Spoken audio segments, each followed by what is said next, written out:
आज शिकार बहुत अच्छा रहा। अब महल लौटने का समय आ गया है।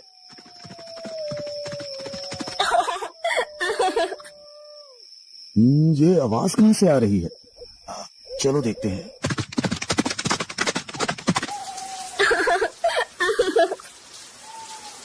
हे देवी, तुम कौन हो और यहाँ इस घने जंगल में क्या कर रही हो? महाराज, मेरे पति ने मुझे यहाँ छोड़ दिया है। अब मैं क्या करूँ, कहाँ जाऊँ, कुछ समझ नहीं आ रहा। राजा ने देखा कि औरत बहुत खूबसूरत है। उसकी सुंदरता से मोहित होकर राजा ने उसे सहारा देने का निर्णय लिया। अगर तुम चाहो तो मुझसे शादी कर सकती हो और मेरे महल में मेरे साथ रह सकती हो। ठीक है महाराज, मुझे आपकी शरण स्वीकार है। औरत राजा की बात मानकर उनके साथ महल में चली गई।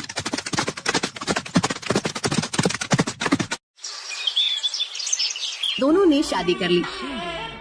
राजा वीरेंद्र की पहली पत्नी रानी सौम्या ने न चाहते हुए बड़ी मन से दोनों का महल में स्वागत किया। रानी सौम्या के 2 पुत्र थे, राजकुमार आदित्य और राजकुमार धीरेन।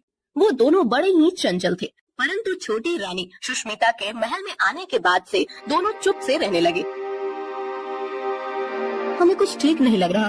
कुछ दिनों से राजकुमार आदित्य और राजकुमार धीरेन कुछ चुप से रहने लगे हैं।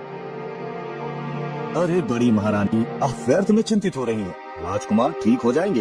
हम वैद्यराज जी को अभी संदेश भिजवाते हैं। जी महाराज, आप कह रहे हैं तो हम मान लेते हैं। राजवैद्य दोनों राजकुमारों का इलाज शुरू करते हैं, पर दोनों की प्रकृति में कोई सुधार नहीं होता। ऐसे ही दिन बीतते जा रहे थे। कुछ दिनों बाद राजा भी बीमार पड़ने लगे। दिन पर दिन उनकी तबीयत बिगड़ती जा रही थी। महाराज, हमने हर संभव इलाज किया, लेकिन आपकी तबीयत में कोई सुधार नहीं हो रहा है। ये आखिर मुझे क्या हो रहा है? जब कोई सुधार नहीं हुआ तो राजा ने मशहूर वैद्य महर्षि चरक जी से मिलने का निर्णय लिया।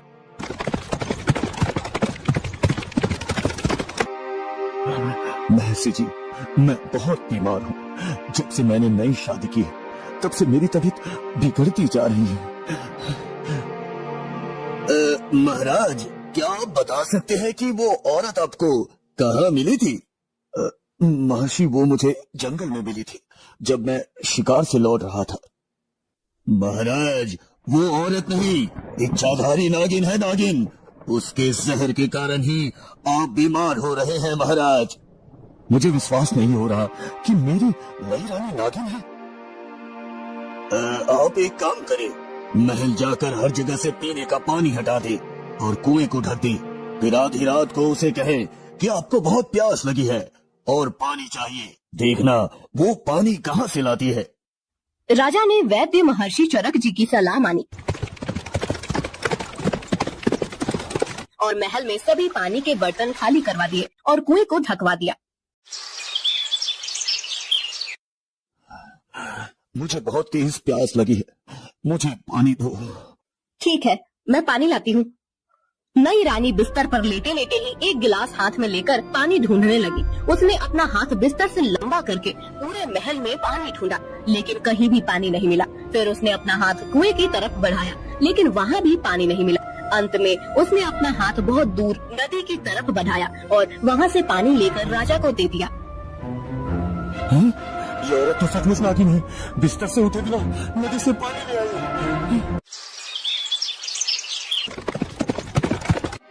महर्षि जी, मुझे यकीन हो गया है कि वो औरत नहीं, नागिन है।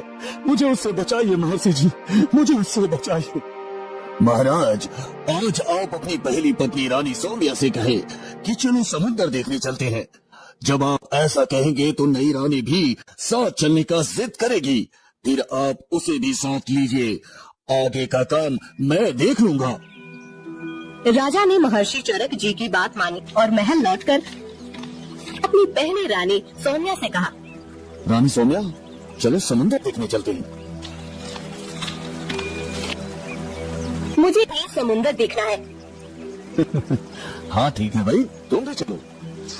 अगले दिन सब समुद्र के पास पहुँचे। महर्षि चरक जी भी साथ में आए। सब लोग नाव में सवार होकर समुद्र में घूमने लगे।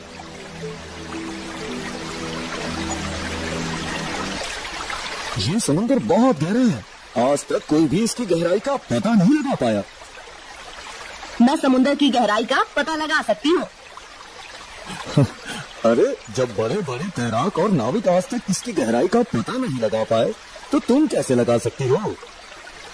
ठीक है, मैं समुद्र में कूदने जा रही हूँ। जब मैं तल तक पहुँच जाऊंगी तो अपना हाथ हिलाऊंगी, तब आप लोग समझ जाना कि समुद्र कितना गहरा है। अच्छा ठीक है, करके दिखाओ। नई रानी समुद्र में कूद गई। उसके कूदते ही महर्षि चरक जी ने नाव को तट की तरफ भगाने का आदेश दिया। महाराज जल्दी से नाव को तट की तरफ ले चलिए, जल्दी करिए महाराज।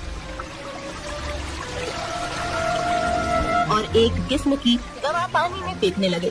नागिन ने जब समुद्र तल तक पहुंचकर हाथ हिलाया तो वह महर्षि चरक जी की दवा से पत्थर बन गई और वही जम गई। महर्षि आपने मेरी जान बचाई, इसके लिए मैं आपका हमेशा ऋणी रहूंगा महर्षि, हमेशा आभारी रहूंगा।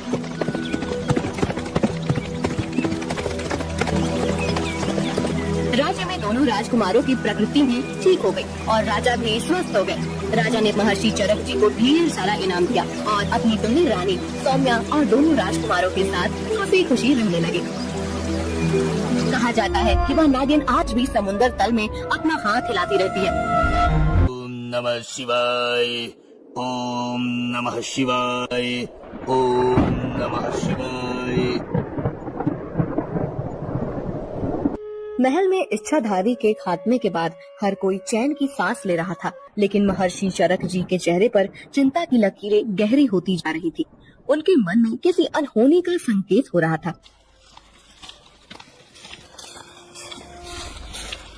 महाराज हमें ये सोचकर संतोष नहीं करना चाहिए कि वो इच्छाधारी नागिन को समुद्र में कैद करने से सब कुछ समाप्त हो गया। उसकी आत्मा इतनी सरलता से मिट नहीं सकती महाराज। क्या महर्षि आप क्या कहना चाहते हैं कि वो नागिन अभी भी हमारे बीच हो सकती है? हाँ महाराज, मैंने ध्यान लगाया था और मुझे आभास हुआ है कि उसकी शक्ति अभी भी इस भूमि पर विद्यमान है। ओम नागिनाय स्वाहा, ओम नागिनाय स्वाहा, ओम नागिनाय स्वाहा, ओम नागिनाय स्वाहा। दूसरी ओर समुद्र के गहरे तल में जहाँ नागिन की आत्मा को महर्षि ने एक पत्थर में कैद कर दिया था, वहाँ एक दुष्ट तांत्रिक ने अपनी साधना शुरू की थी। उसका लक्ष्य था नागिन की शक्तिशाली आत्मा को मुक्त कर उसके माध्यम से अपनी शक्ति बढ़ाना। ओम नागिनाय स्वाहा, ओम नागिनाय स्वाहा। तेरी शक्ति को मैं बुलाता हूँ। ओ नागिन, इस संसार में वापस आ, वापस आ। समुद्र की लहरें बढ़ने लगी। पानी में से एक तीव्र नीली रोशनी उभरने लगी। वह पत्थर जिसमें नागिन की आत्मा बंद थी धीरे धीरे फूटने लगा। अचानक एक भयंकर गर्जना के साथ नागिन पत्थर के बाहर आ गई। मैं मुक्त हो गई। इस संसार ने मुझसे जो लिया, अब मैं उसे वापस लूंगी। मैं तुम्हारी शक्ति के साथ इस दुनिया पर राज करूंगा, राज। तांत्रिक की योजना थी कि वह नागिन की शक्ति का उपयोग कर पूरे राज्य को अपने नियंत्रण में ले। ये तो संभव नहीं है तांत्रिक। नागिन ने अपनी कुटिलता से तांत्रिक को धोखा दिया। वह उसे मारकर उसके सारे जादू पर कब्जा कर लेती है। अब नागिन पहले से भी शक्तिशाली हो चुकी थी। कोई भी मेरी शक्तियों को नियंत्रित नहीं कर सकता। अब मैं अपना बदला पूरा करूंगी और उस राजा वीरेंद्र को तबाह करूंगी जिसने मुझे कैद किया था। महल के बगीचे में एक दिन रानी सौम्या टहल रही थी। अचानक उन्हें ऐसा महसूस हुआ जैसे कोई उन्हें देख रहा है। एक अनजानी घबराहट उनके दिल में घर करने लगी। ये हवा इतनी तेज क्यों हो गई? कोई यहाँ है क्या? अचानक एक अदृश्य शक्ति रानी सौम्या पर हमला करती है। उनके गले पर एक ठंडी नागिन जैसी छाया महसूस होती है। वे घबराकर पीछे हटती हैं, लेकिन वह छाया धीरे धीरे गायब हो जाती है। सौम्या समझ जाती है कि यह कोई सामान्य घटना नहीं थी। एक रात जब पूरा महल गहरी नींद में था, नागिन ने अपना रूप धारण कर लिया। वह एक सर्पनी के रूप में राजकुमारों के कक्ष में प्रवेश करती है। अब मैं अपना बदला पूरा करूंगी। राजा वीरेंद्र के प्रिय पुत्र अब मेरी कैदी होंगे।